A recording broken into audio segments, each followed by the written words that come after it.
Here we go. The silver bell wasn't a particularly outstanding decoration, but it did ring the most beautifully. I'd always wondered what kind of home such a lovely bell had come from.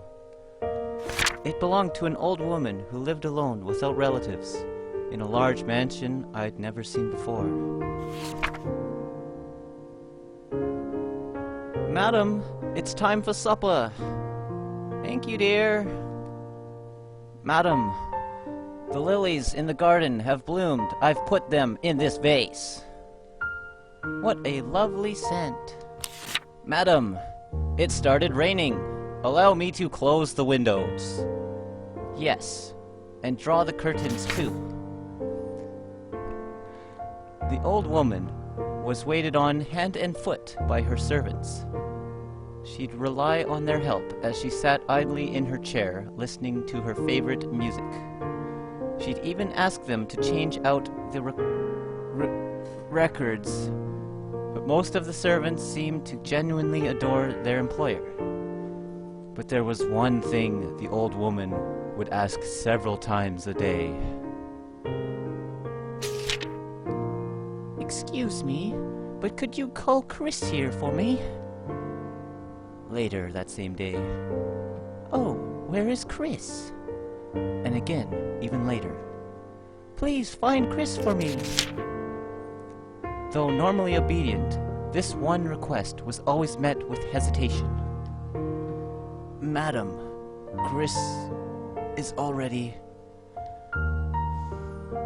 The maids would start cautiously. Oh, yes, you're quite right, the old woman would say, cutting them off. She's not with us anymore, is she? I'd nearly forgotten. She'd murmur with a nod. But not a few hours later, she'd ask the same questions again. She had them stop her favorite record. Oh, wherever could my darling Chris be? One rainy night, the mansion was in an uproar. Madam? Madam! The servants dashed through the halls in a frenzy. Finally, one of the maids shouted in despair, "Why can't I find her cane?" Though it wasn't too cold outside, the sheets of rain continued to pour relentlessly. She couldn't have gone outside, could she? A chill passed over the gathered servants before they set out. They put on their coats and called for help outside. I tore my eyes from them and made for the rain-drenched town. Amidst the downpour, I smelled the sweet fragrance of lily. In the back lane of a park, far from the mansion, I made out the figure of the old woman. She was surrounded by a crowd who moved and gabbed around her. Come on, lady, you'll catch your death out here. Maybe you should see the police. The old woman's shoes and designer clothes were soaked through.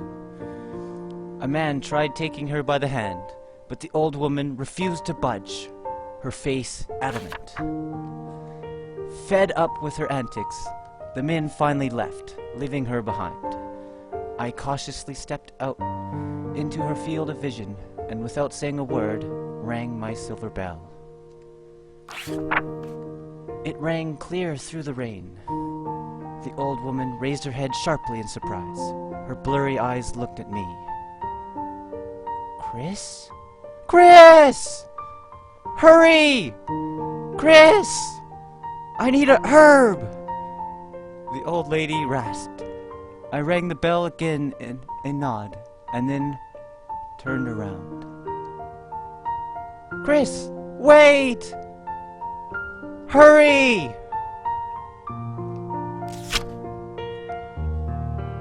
Her cane clicked as she followed me. I may not be able to carry her all the way to the mansion, but it'd be enough to bring her to her servants.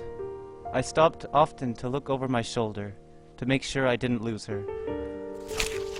The sound of that beautiful bell was a beacon. At last, one of the servants noticed the old woman and shouted, "Madam!"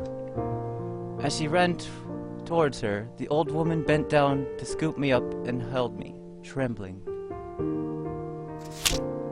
servants weren't able to hide their surprise, seeing how much the late Chris had changed upon her return. Not one of them said that I wasn't Chris, because the old woman called me so. The maids What? nodded in obedience, just glad that their beloved employer had returned home safe. I am Chris. Chris with her silver bell. I'm the tiny, adorable Chris, loved by her grandmother in this grand mansion.